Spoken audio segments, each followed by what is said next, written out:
Hi everyone, this is Ashley Latecki Ellenboss with Skyhouse Herb School and Apothecary, and today I'll be sharing some of my favorite non-drowsy herbal relaxants. Now, I had a number of people ask me the question, I have anxiety or I tend to be really tense during the day. What herbs can I use to help me relax that won't make me tired? So I wanted to talk about those with you. I also wanted to start off by sharing which herbs you'll want to avoid for daytime use if you're looking to not have that drowsy effect. I'm also going to be trying something a little bit new today. I'm going to be sharing some slides. Some of you have asked for me to write down the herbs that I'm talking about. So I thought I would try today to use slides with images of the herbs. So you guys have to tell me what you think, if this is helpful or if it's distracting. I'd love your feedback. I'm also going to tell you a little bit about the energetics of the herbs, and I'm going to break it up into herbs for people that are warm and herbs for people that tend to run cool. And the reason this is so important is I think one thing that makes herbs not work for people is that they have the energetics wrong. So if you tend to run really warm, you'll want herbs that are going to be a little bit on the cooling side. So I'm going to break the herbs up in that way because that might be part of the reason why you might be finding these herbs to be a little bit too sedative for you. All right, so let's dive in. So what are the herbs you'll want to avoid for daytime use? So I would say that you will want to avoid things like valerian. Valerian is a root that's used often for sleep. It's quite warming, so it especially doesn't work well for those of you who tend to run warm. And so if you tend to run warm and you take valerian in the day, you might actually find yourself a little bit more anxious and irritable, interestingly enough. So it's a really nice sedative herb to use at night for sleep if you're a colder person, if you tend to run cold, especially at night. Other herbs you'll want to avoid are things like California poppy, which are quite hypnotic and sedative. Hops I would avoid. Let's see, passion flower for some people is a little bit too sedative, especially if you tend to run cool. If you tend to run cool, passion flower is cooling, so it'll make you just feel like more cold and like you want to snuggle in and take a nap. So you might want to avoid that herb. And any of the other really strong hypnotic herbs, things like Jamaican dogwood and things that are going to be, really more of like a muscle relaxant and analgesic. But that still leaves a ton of other herbs that we can use that can be really helpful if you tend to just need a little bit of relaxation and you want a little bit of sedation during the day so your anxiety levels go down, maybe your stress levels at work can go down, stress levels at home can go down. So let's dive in and talk about those. So we're going to start by talking about herbs for people that run warm. So if you're the type of person where you are constantly taking layers off, you sleep with a fan and the AC on and the window cracked, in the autumn, you just tend to run hot. Maybe your face tends to be a little bit more red. You have a little bit more of that, that little bit more of, like, they would call it a choleric temperament. You're just a little bit more apt to be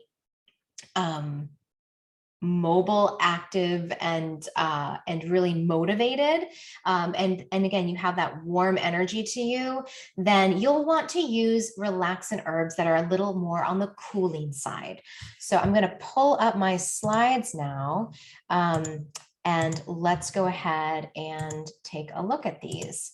So we will start from the beginning of my slides. And we'll start with lemon balm. So lemon balm, the Latin name is Melissa officinalis. And for lemon balm, we can use all of the aerial parts. When I say aerial parts, it means everything that grows above the ground. That's the stem, the leaves, the flowers.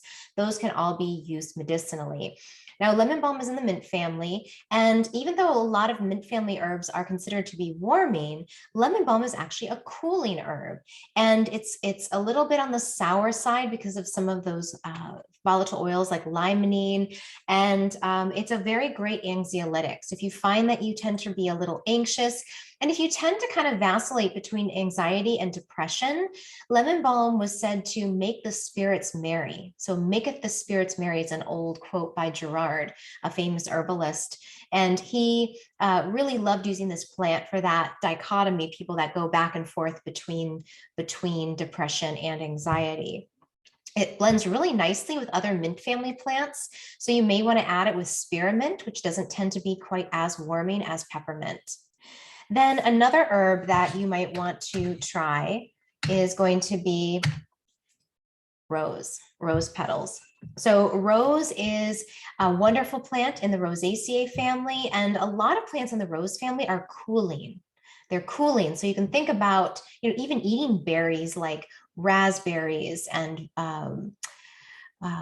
blackberries. A lot of our berries, rose hips, even as a fruit, are considered to be cooling. But in terms of being relaxing, rose petals are really nice. Now, here's a trick. Roses are astringent. So if you tend to run hot and damp, then you can do a hot infusion and you might like that drying astringent quality. But if you're dry and hot, then I would recommend you do a cold overnight infusion with rose petals.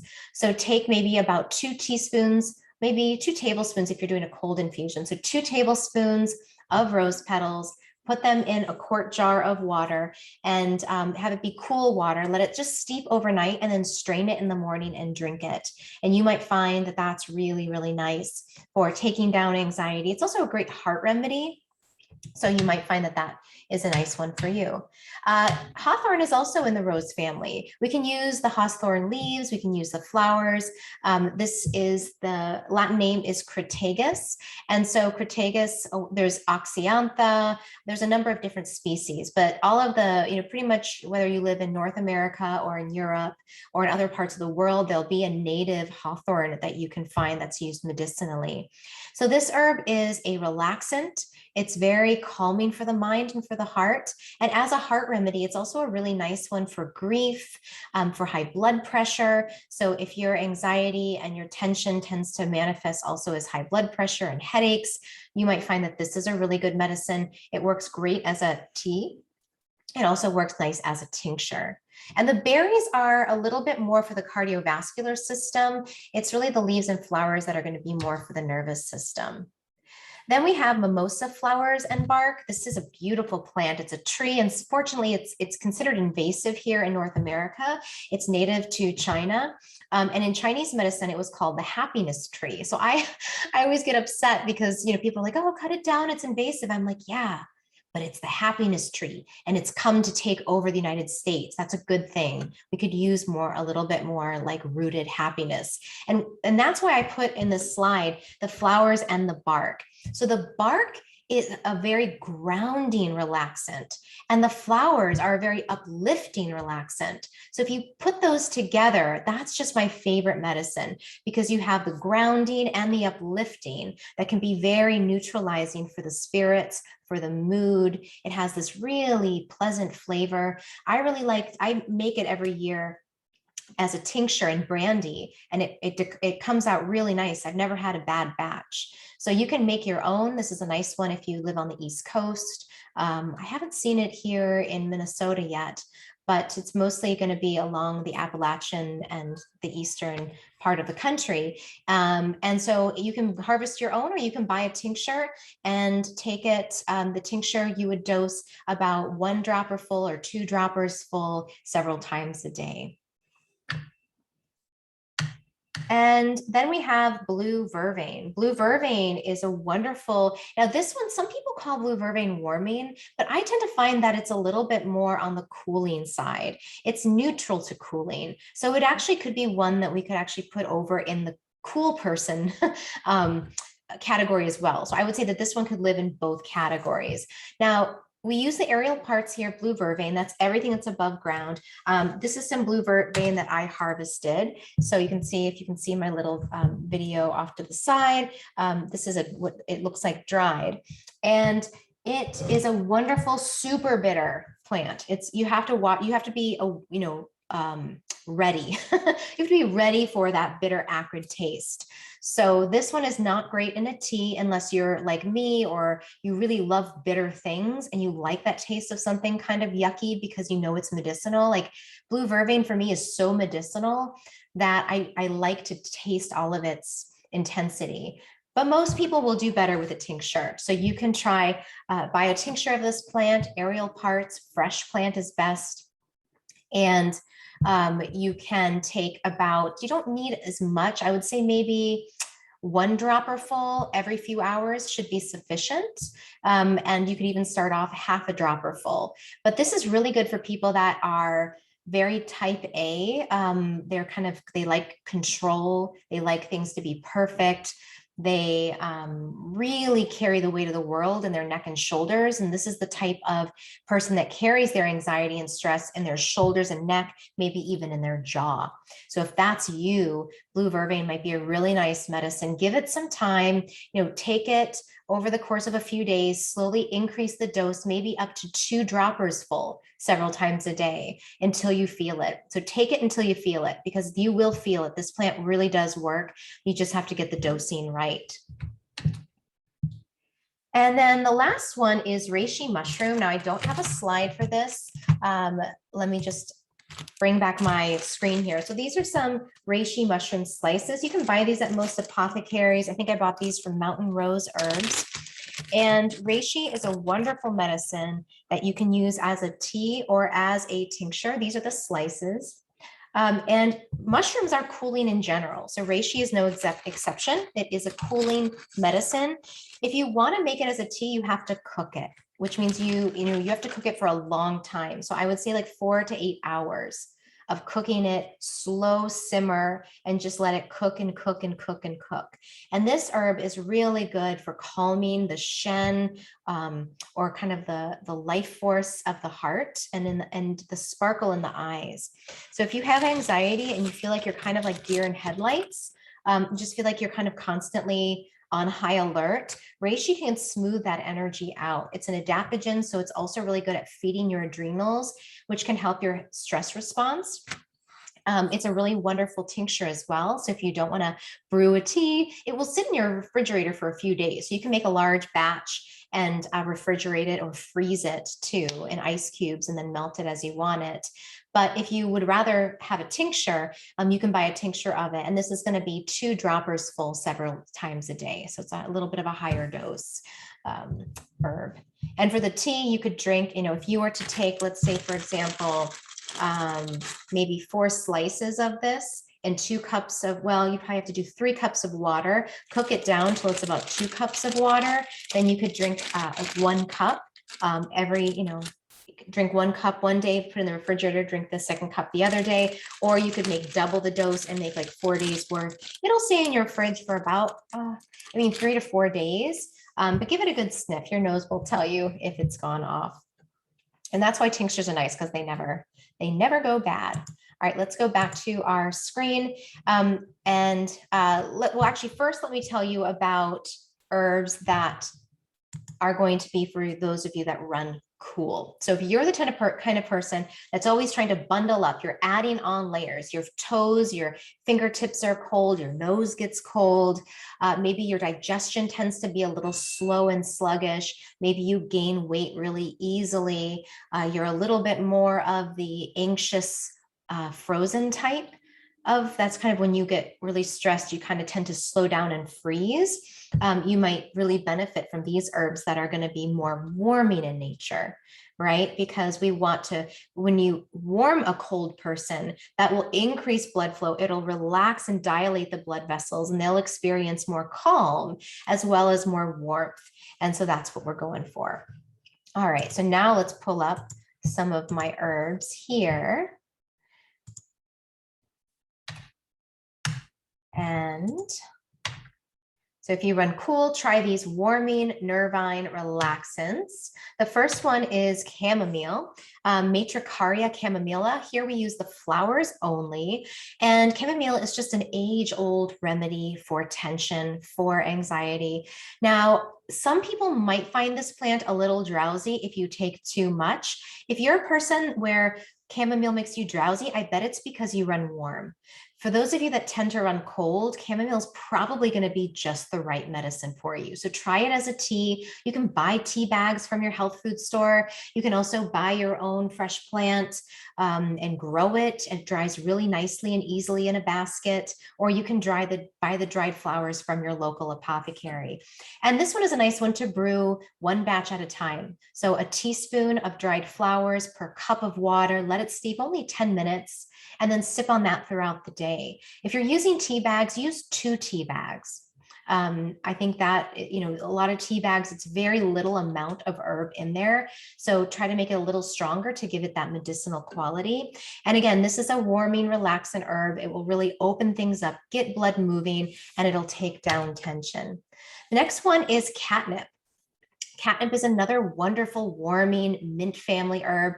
Catnip is Catnip is in the mint family. The last plant, chamomile, was in the Asteraceae family. But it's interesting because like I said before, a lot of mint family plants are warming, but lemon balm is an exception. But catnip is warming. It's very warming. It's relaxing. If you tend to run cool, if you tend to hold tension in your belly, then this is a really nice herb to help with digestion, to speed up digestion, and to help you feel a little bit more relaxed and calm. This one works great in a tea or in a tincture. So if you're going to be making a tea, it'd be about 1 teaspoon per cup of hot water, steeping 10 minutes, just the same as chamomile.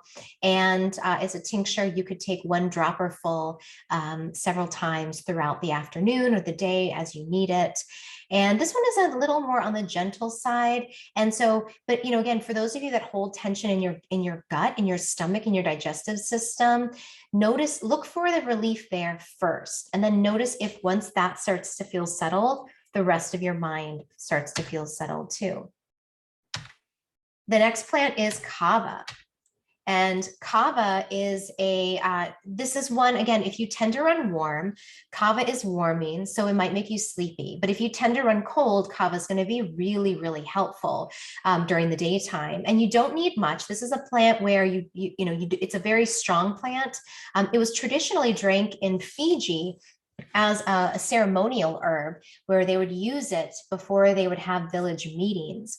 And I've used it several times. I've taught workshops and we've done Kava, the traditional method of making Kava. So if you're really into more traditional ways of using herbs, you can look up Kava ceremonies and buy your own dried Kava root. I would recommend either buying it from Fiji or Hawaii. And using this, and you basically massage it into some sort of nut milk. So a milk that has fat in it. You could use cow's milk. I usually use almond milk. And you put it in a muslin bag and you just massage the bag. So there's videos and tutorials how to do that. That can be really nice. That makes a stronger brew. So that might be a nice one for the evening time. But for your daytime use, a tincture is the best way to go. So you can buy a tincture of Kava root, ideally fresh, and you can use just maybe 10 to 15 drops. Like half of a dropper full, and take that, every 2 hours, and just notice how you feel, right? Just give yourself some time and space, but it's really, really nice for taking anxiety down. It's, again, it's a traditional herb. It's also a heart herb. So, for those people that were tended to run hot, I mentioned that Hawthorn and Mimosa are great heart remedies. For those of you that run cold, Kava is an excellent heart remedy. And this picture, even though it's blurry, you can see the Kava leaf is heart-shaped. So it's said that under the influence of Kava, one cannot tell a lie, that one can only hear the speakings of their heart. So if you are working on communication, speaking from your heart, working on opening and softening your heart, if it's a little on the frozen side, then Kava might be a really great plant ally to work with. Then we have Skullcap, Scutellaria. Lateriflora. This herb, we use just the aerial part, so it's everything above ground, the flower, the leaves, the stem can be used as well. This one is bitter and aromatic, so it could also fall in that in-between category where it could be used for people that are warm as well as cool. But I find with the aromatics that it tends to be a little bit more on the warming side, whereas blue vervain tends to be a little more on the cooling side. So skullcap, for me, I'll never forget James Snow, one of my herb teachers from MUIH. He said it's like putting a warm blanket around your head. It's for people that just think too much and their head is just spinning and spinning. You know, you've got like 10 plates in the air and they're all spinning and you just can't, you know, you're just having a hard time focusing, getting settled. Your mind feels like it's racing. Skullcap can be a great remedy for that. So I would try this one as a tincture. It's a very yucky tea. So see if you can get a fresh plant tincture and use maybe half a dropper full and see how that feels, and do that maybe once an hour, and then you can increase it up to 1 dropper full every hour as needed. And once you hit your threshold, you'll notice. So when you're working with any of these anxiolytics or nervines, you really have to play with the dose. If you aren't taking enough, you won't feel it. If you take too much, you're going to feel it. And so that's the fun part, is keep taking it until you start to feel the effects. And then you know you've reached your base dose. If it starts to not work after a few months at that dose, increase it again. It's absolutely okay. These herbs are really safe to take in this way. So those are the slides. I hope this is helpful. Maybe if you're one of those people that likes to take notes, this will provide you with the names and just give you some images of what these plants look like. I wanted to talk a little bit at the end here about herbs that are going to be, or how to use these herbs. I mentioned teas and tinctures. So if you tend to run on the cooling side, then I would recommend that you use a little bit of cinnamon and ginger to warm up the blend. And if you are on the hot side, you can use a little bit of marshmallow and hibiscus to help cool it down. This is only for teas. If you're using tinctures, I recommend just using the straight plant. Just use the plant as a single herb. And then let me know how you feel. Let me know what you notice. If there's other herbs you've used that you've found to be non-sedating, let me know. I love learning from you all and hearing your comments. And I love hearing, especially when you take the plants and then you tell me how it worked for you. So thank you again for all of your ideas. And if you want to join me for some free classes, go to my website, skyhouseherbs.com. Click on the events section. We have 3 free workshops coming up in the next few weeks on Saturdays on different healing systems in the body. So no need to register. Just take a look, put it on your calendar, and then on the day of the event, click the link and you'll log right into our Zoom call and session. So I hope to see you all there. Have a great day.